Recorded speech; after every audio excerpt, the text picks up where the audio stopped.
The Lord be with you. And with your spirit. A reading from the Holy Gospel according to St. Luke.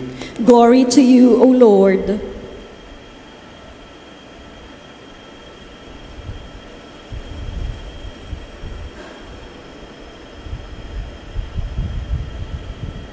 The angel Gabriel was sent from God to a town of Galilee called Nazareth, to a virgin betrothed to a man named Joseph of the house of David, and the virgin's name was Mary. And coming to her, he said, "Hail, full of grace, the Lord is with you." But she was greatly troubled at what was said, and wondered what sort of greeting this might be. Then the angel said to her, "Do not be afraid, Mary, for you have found favor with God. Behold, you will conceive in your womb and bear a son, and you shall name him Jesus. He will be great and will be called Son of the Most High, and the Lord God will give him a throne of David his father, and he will rule over the house of Jacob forever, and of his kingdom there will be no end." But Mary said to the angel, "How can this be, since I have no relations with a man?" And the angel said to her in reply, "The Holy Spirit will come upon you, and the power of the Most High will overshadow you. Therefore the child to be born will be called Holy, the Son of God. And behold, Elizabeth, your relative, has also conceived a son in her old age.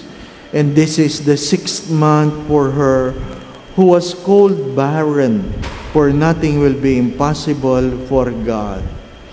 Mary said, "Behold, I am the handmaid of the Lord. Made unto me according to your word." Then the angel departed from her. The Gospel of the Lord. Praise to you, Lord Jesus Christ.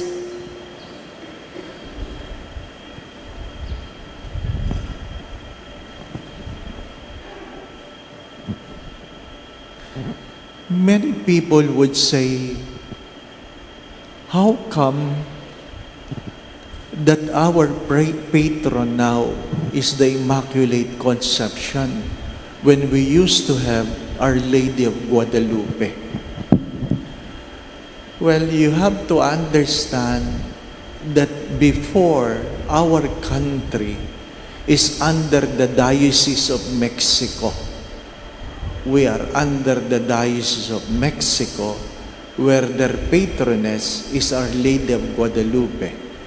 When we were given an autonomy as a new diocese, then our patron became the Immaculate Conception. Hanggang ngayon, mayroong hindi makaalis doon. Pag ikaw ay naging diocese, binibigyan ka ng panibagong patron. Ano po? Kaya sa Pilipinas, ang Manila, since ito ang unang diocese sa Pilipinas, ang ating patron ngayon ay Immaculate Conception.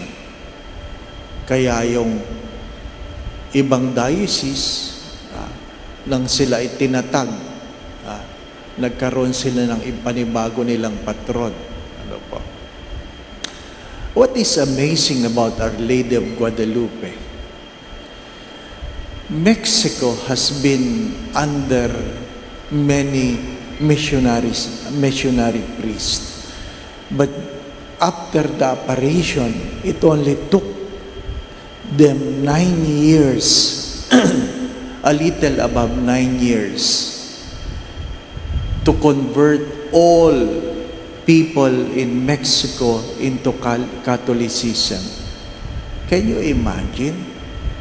9 years, ganong kabilis.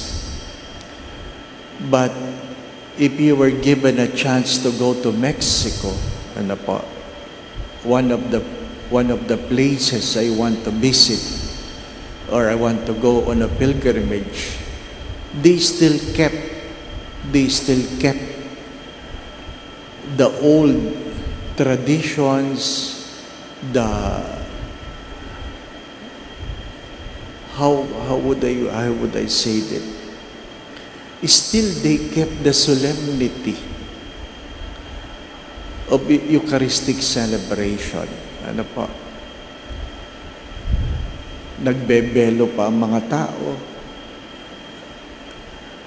Wala pang cushion ang kanilang mga kneeler. Ano po? Bakit ko nabanggit yung kutso ng kneeler? Kasi sa Pilipinas, pag manipis yung kutso ng kneeler, nagrereklamo eh. Ano po? Nagrereklamo. Father, bakit naman ang nipis ng kutso ng kneeler? Ano po? Ha? Kinukumpara nga yung kneeler ng Landmark at sa kneeler ng Greenbelt eh. Ano po? Doon ho ako nagsisimba sa Landmark, makapal po ang kutso ng kneeler. Ay di doon ho kayo. Ano po? Ha? What have we become? What have we become? My dear friends, my brothers and sisters, when we come to God, we open ourselves to Him. And hopefully, like Mary, we are able to say, "Behold, I am the handmaid of the Lord.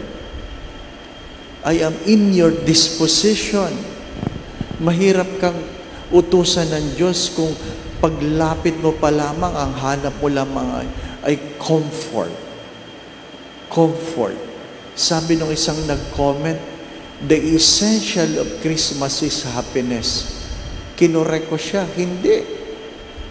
The essence of Christmas is not happiness. The essence of Christmas is salvation. Kaya dumating ang Diyos, hindi dahil magpapamudmud siya ng pamasko, kundi dahil binubukas niya ang kanyang sarili para sa kaligtasan ng lahat. Sabi nga ng isang speaker, kung naiintindihan mo talaga ang esensya ng Pasko, ikaw dapat ang bumibisita at ikaw ay nagdadala ng regalo.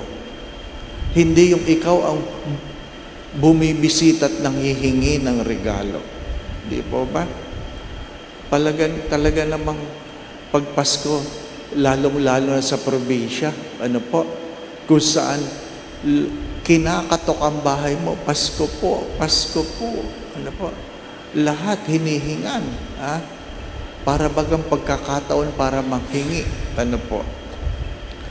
Mga minamahal na mga kapatid, we have lost, I hope not completely, the essence of giving ourselves to God for His disposal.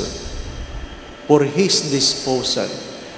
Madali pong magbigay ng pera, pero ibigay ang sarili sa Diyos, yun ang pinakamahirap. But how can I give myself to God if I have failed to understand that I myself is a gift from God?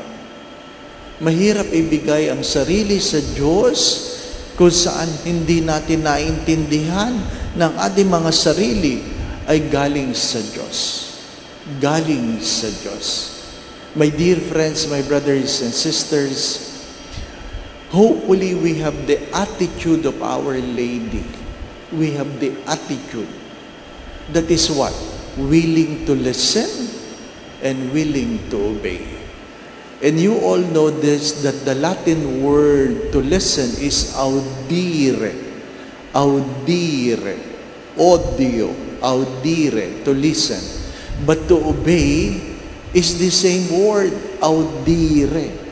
You can never obey if you have failed to listen. Keep that in mind. You can never obey if you fail to listen. Mahalaga yun sa buhay pananampalataya. As I always say this, prayer is not a self-centered monologue, but a God-centered dialogue. Mahirap yung pag ikaw ay nagdadasal, maging sa pagsisimba, ay kung saan ikaw lang ang nagsasalita. Mahalagang meron kang, sabi nga ay, yugto, a moment in your prayers where you listen to God. My dear friends, my brothers and sisters, you can only bear and bring forth life if you are willing to receive. You can only bear and bring forth life if you are willing to receive. We just like to acknowledge the people from our police department, ating po mga kapulisan, nagtatanong yung mga tao, Father, bakit palagi may pulis? Nagsisimba ho sila. We thank them, because of the recent bombing in the south, the police district decided to see to it that we are safe. Kaya nagpapasalamat po tayo sa kanila.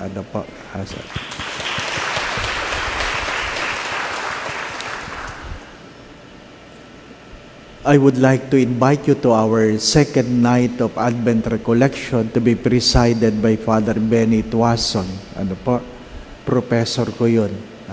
Kahapon si Father Mario Sobriwanite, who has given us an in-depth reflection about Advent in context of communion. Sabi ng isang comment, very Catholic. Very Catholic. Tonight, our second night, I invite you. It will end tomorrow. It will end tomorrow night. Going back to what I've said,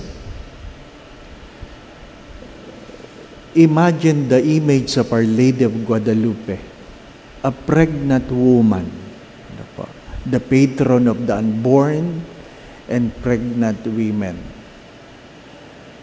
She was able to bring forth and give birth because she was a welcoming person, recognizing being the handmaid of the Lord. Pagka minsan nakakalimutan natin yon, that we come before God and hopefully we become a person in disposal for God. In disposal. Nawa ay tayo ay bukas ang kalooban para tayo ay gamitin ng Diyos. The Lord be with you. And with your spirit. And may Almighty God bless you and your family, the Father, the Son, and the Holy Spirit. Amen. We now go in peace to love and serve the Lord. Thanks be to God.